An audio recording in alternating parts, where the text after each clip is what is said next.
After I caught my family laughing at me for being a pushover, I stopped paying their bills. Now they're on the brink of homelessness, and I'm living my best life, knowing they can't do anything. Up until a few nights ago, I was a wholesome 28-year-old called Sarah who believed my family loved me. But it all came crashing down with a simple notification. I was in the middle of making dinner when my phone buzzed. It was my cousin, and I smiled, because usually she sends me videos of this little ginger cat on Instagram. But the second I heard my mom's voice, my face fell. Sarah should consider herself lucky. She'd be absolutely nowhere without this family. My face turned hot and I almost didn't want to keep watching the video, but I did. And as I watched the shaky footage, it was obvious someone had left their phone recording by accident, but there was no mistaking the conversation. I wouldn't even miss her if she died tomorrow. My dad laughed. That's our Sarah, but at least she's useful for one thing. The big bucks. More laughter followed. I clutched my phone tighter, feeling my knuckles turn white. If Sarah ever decides to stop sending us cash, my cousin, the one who'd sent me this video, said proudly, "We'll just play the family card. She's too much of a pushover to refuse. It works like a charm." I felt numb all over. They were discussing me like I was their personal credit card, a resource to be drained and manipulated as they pleased. For years, I'd been supporting them. Dozens of canceled vacations, shifts worked overtime, the PhD I never got, all to make sure they never went without. And this was their true opinion of me. A disappointment. A pushover. I breathed a sigh of relief because surely my cousin sent me this video because she was on my side. Right? Wrong. Suddenly, the video disappeared and I got a new notification. This message has been unsent. My cousin had realized her mistake. Perhaps she was sitting somewhere right now, heart racing, praying I'd been too busy cooking to notice the message. I should have called her out immediately. Should have confronted all of them. But instead, I set my phone down. Because in the famous words of Kim K, I love when people underestimate me and then become pleasantly surprised. Except, their surprise wouldn't be so pleasant. At first, I curled up into a ball and stared at the white wall for a few hours. Their words echoed, "Sarah should consider herself lucky." Complete disappointment. Too much of a pushover to refuse. And the worst part? They were right. I absolutely had been a pushover. I let myself believe that my dad's temporary cash flow problem somehow lasted 5 years and resulted in me paying his mortgage for all 5 of those years. My brother's college expenses, which he abandoned after 2 semesters, leaving me with the debt. My mom's constant emergencies that mysteriously aligned with my paydays. The family vacations I funded but couldn't attend because I was working extra shifts to cover their expenses. I'd always done it without question because that's what family does, right? But that single video destroyed every illusion I'd carefully constructed to make myself feel better about being used. And now I had the upper hand because they thought they'd gotten away with it. And their next payment was due in a few days. But this time, things would be different. The following morning, everything felt off. The sunlight filtering through my blinds was the same. My coffee tasted normal, but I felt like I was watching my life from a distance. It was as if I'd been living in a hazy dream and had suddenly woken up to reality. My phone buzzed with a text from my mom. "Morning, honey. Just checking in. Hope you're well." I stared at her message. Too normal. She never texted just to check in. Had I really never noticed this pattern before? Sure enough, minutes later. "Oh, by the way, rent's due soon. Can you transfer it by Thursday? Love you, BTW." There it was, the familiar pattern, but I wasn't playing along anymore. The "love you" at the end felt especially hollow now, just another manipulation tactic. Muscle memory kicked in, and I started to type my usual, "of course," or "no problem" response, maybe even apologize for taking too long. But instead, I deleted everything and simply replied, "I can't this month." I set my phone down and waited, heart pounding in my chest. 4 simple words that I'd never dared to say before. 1 minute passed, then 2 more. "What do you mean you can't?" I could sense her frustration through the screen. I'd never refused before, not once in all these years. I didn't respond right away. I savored my coffee, letting her stew in uncertainty. More messages came flooding in. "Sarah, this is serious. We're counting on you. You know we don't have other options right now." Then my cousin chimed in. "Hey girl, your mom's freaking out. Everything okay?" I nearly laughed. Is everything okay? Everything was perfect, because I decided I deserved to take my life back. I took a deep breath and replied, "I have some unexpected expenses this month. Can't send anything." Followed by a shrug emoji. No lengthy explanation. No apology. The silence that followed told me everything I needed to know. For the first time in years, I'd said no, and they didn't know how to respond. My mom was obviously struggling to find the perfect manipulation tactic, but I, for one, wasn't having that problem. I knew exactly how I was going to get her. I knew all I had to do was play the long game. Finally, her response arrived. "Sarah, what do you mean unexpected expenses? What could possibly be more important than your family?" There was the guilt trip, their favorite strategy. I didn't reply. I set my phone down and went to make more coffee, giving her time to spiral further. Less than a minute later. "You know your brother can't cover rent on his own? If he gets evicted, that's on you." The brother card. Classic. They always knew exactly which buttons to push. But this time, something had changed within me. I felt nothing but a cold clarity. Then, "We raised you, Sarah. We took care of you when you had nothing. Is this how you repay us?" My jaw clenched as I gripped my phone tighter. When I had nothing, I never had their support. I put myself through college, working nights while studying days. I worked multiple jobs to escape their household. The moment I started earning decent money, they latched onto me like parasites. I had nothing because they took everything. They had rewritten history to make themselves the heroes of a story that never happened. My phone buzzed again. "Sarah, sweetie, don't do this. We're family. Your mom's just upset. You know how she gets. Just send the rent money and everything will be fine." Everything will be fine? For who? For them? While I continued to sacrifice my future? I set my phone down, my heart racing. I needed to breathe. I went to the kitchen, poured water, and stared at the wall clock. I could feel something shifting inside me. For years, I'd feared this moment, scared they'd hate me, abandon me if I ever stopped paying. But now I knew the truth. They never loved me. They loved what I provided, and now they'd show their true colors. Buzz. I picked up my phone with steady hands. A message from my dad. Sarah, I don't know what's gotten into you, but this is completely unacceptable. You're being selfish. This family needs you, and you're acting like some entitled brat. Grow up and do the right thing. There it was, the final mask slipping. No more fake sweetness or pretend concern, just demands. The facade had crumbled faster than I expected. As I stared at his words, another notification appeared, a voice message from my cousin. My hands trembled as I hesitated, thumb hovering over the play button. Something told me this would change everything. For a long moment, I just stared at that little play icon. My heart pounded. My cousin never sent voice messages. She typically delivered her passive-aggressive comments via text, with just enough artificial sweetness to trigger my guilt. Slowly, I pressed play. Her voice came through, sharp and irritated. Sarah, listen. I don't know what kind of game you think you're playing, but this isn't funny. Your mother is losing her mind. Your dad is furious, and honestly, I don't blame them. You've always been, well, a little ungrateful. But this is beyond selfish. My stomach tightened, but I forced myself to keep listening. You have a decent job, don't you? You make more than any of us. You don't even need that money. Meanwhile, your family is struggling. And what? You just wake up one day and decide you don't care anymore? A bitter laugh. You owe them, Sarah, after everything they've done for you, after all the sacrifices they made. They gave you life, and now you're just going to walk away, pretend they don't exist? What kind of daughter does that? She exhaled sharply, and I thought she was finished. But then, you know what? Her tone darkened. If you really want to be that kind of person, fine. But don't expect them to forgive you. Don't expect to come crawling back when you realize how much you need them. Because once you cross this line, there's no coming back. The message ended. Silence. I sat with my thumb hovering over the replay button. My ears rang and my hands felt numb. The audacity was almost impressive. Not a single word of concern for me, just anger that their financial support system was threatening to collapse. I should have felt scared or panicked. I should have been scrambling to fix things and apologize. But instead, I felt calm. More than calm, I felt liberated. She had just confirmed everything. They didn't love me. They didn't respect me. They didn't even see me as a person. I was just their ATM. And the moment I stopped dispensing cash, I became nothing to them. Well, maybe it was time to become nothing. My phone buzzed again with a message from my mom. Last chance, Sarah. Send the rent. I stared at the message for a long time. No, I love you. No, we're worried about you. Just a demand, naked and unadorned with any pretense of affection. Then, without hesitation, I blocked her. I blocked my dad. I blocked my cousin. Just like that, for the first time in years, I was free. Or so I thought, because the next day, my brother showed up at my door. The knock came at an ungodly hour, when the sun was barely peeking over the horizon. For a moment, I considered ignoring it. Maybe it was a neighbor or an early package delivery. Anything but what I knew it actually was. Another knock followed, louder and more insistent. The kind of knock that said the person wasn't going anywhere until they got what they wanted. I took a deep breath, braced myself, and opened the door. There stood my brother, his face contorted between anger and desperation. His clothes were wrinkled as if he'd slept in them. His eyes were bloodshot and wild. Are you serious, Sarah? His voice cut like a knife. What the hell is wrong with you? I kept my expression neutral. Good morning to you too. He scoffed, running fingers through his disheveled hair. Don't do that. Don't act like this isn't a big deal. You blocked everyone. Mom's freaking out. Dad's losing his mind. You're just, what? Cutting us off? Pretending we don't exist? I crossed my arms and leaned against the doorframe. I don't know, Tyler. Maybe I just got tired of being treated like an ATM. His jaw tightened. Oh my God. Not this again. Not this again? I laughed bitterly. I've been paying your rent for years. I've covered your utilities, your groceries,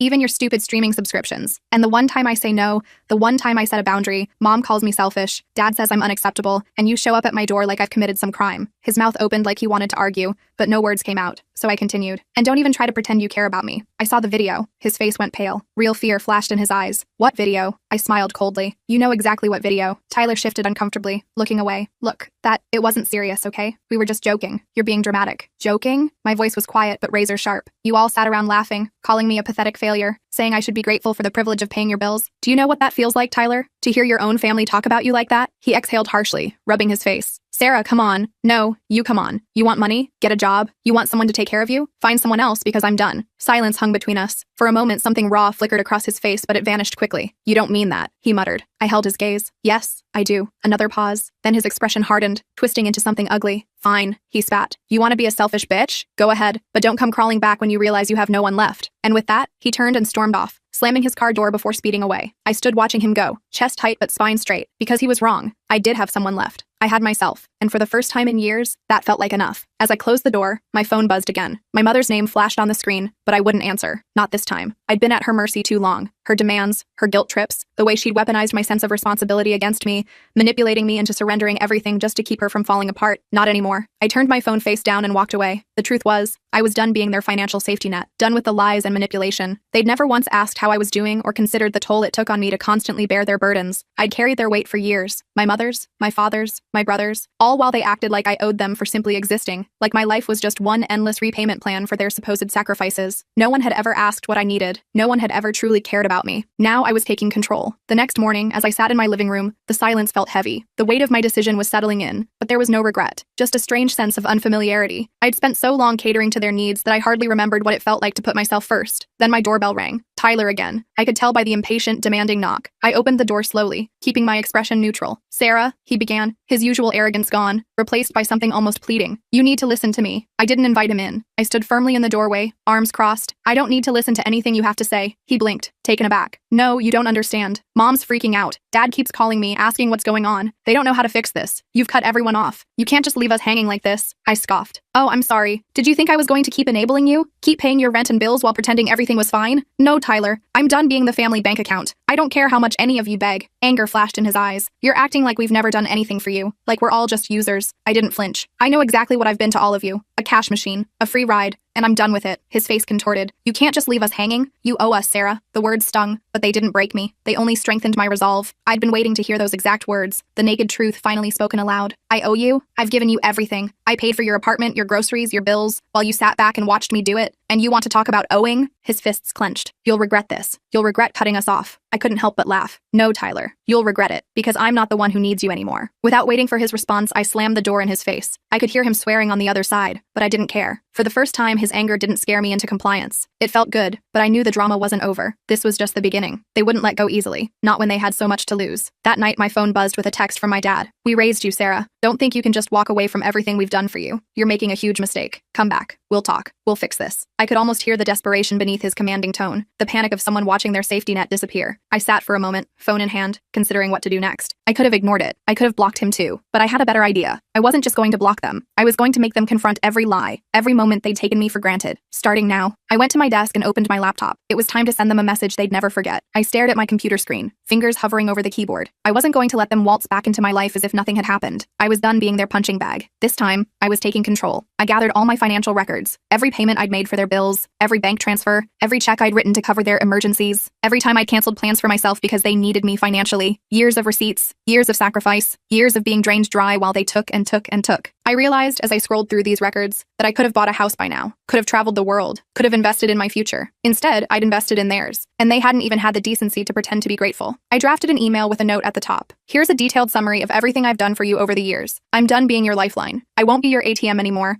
and I refuse to let you make me feel guilty for choosing myself. Consider this my final statement. You don't owe me money, but you owe yourself the realization of how much I've sacrificed because I thought family was supposed to support each other, not drain each other dry." I attached all the receipts, all the bills, all the payments, every single transaction that proved how much I'd given and how little I'd received in return. I wanted them to see the numbers in black and white. I wanted them to face the magnitude of what they'd taken from me. Then I hit send, but I wasn't finished. I logged into the family group chat where they'd kept me on edge with their endless demands. I scrolled through years of messages, reading all the times they'd guilted me into helping them, all the family emergency messages that were really just normal expenses they expected me to cover, all the times they'd praised me publicly while privately draining my accounts. Then I did something unprecedented. I replied, "You all talk about what you've done for me, but you've forgotten how much I've given up for you. Here's the reality check. You never needed me. You just used me. I'm done. This is my last message. Don't contact me again." I sent it. The silence afterward felt almost sweet. I leaned back, letting the weight of my decision wash over me. For once, no calls, no guilt trips, no pretending they had any power over me. They could keep their manipulations and empty promises. I was free. Free to live my life, to save for my own future, to put myself first for once. Free from constantly checking my phone, wondering what financial crisis awaited me next. Just as I thought it was over, I received one final message from Tyler. "You're making a mistake, Sarah. You'll regret this. Family sticks together." I smiled to myself. He was trying to get under my skin, but it wouldn't work anymore. The threat was hollow. They had no power over me except what I gave them, and I was taking it all back. I didn't need them. I had my life, my freedom, and that was enough. I had dreams and goals I'd put on hold for far too long. Now I could finally pursue them without guilt, without interruption, without constantly emptying my pockets to fill theirs. It wasn't the dramatic confrontation I'd imagined. It was quieter, more deliberate, and infinitely more satisfying. I had taken control without anyone seeing it coming, and they no longer held any power over me. I turned off my phone for the night as peace settled over me. I didn't have to play their game anymore. I didn't have to keep sacrificing myself for people who didn't appreciate me. This wasn't revenge in the way I'd expected. It was liberation. Now I could finally breathe.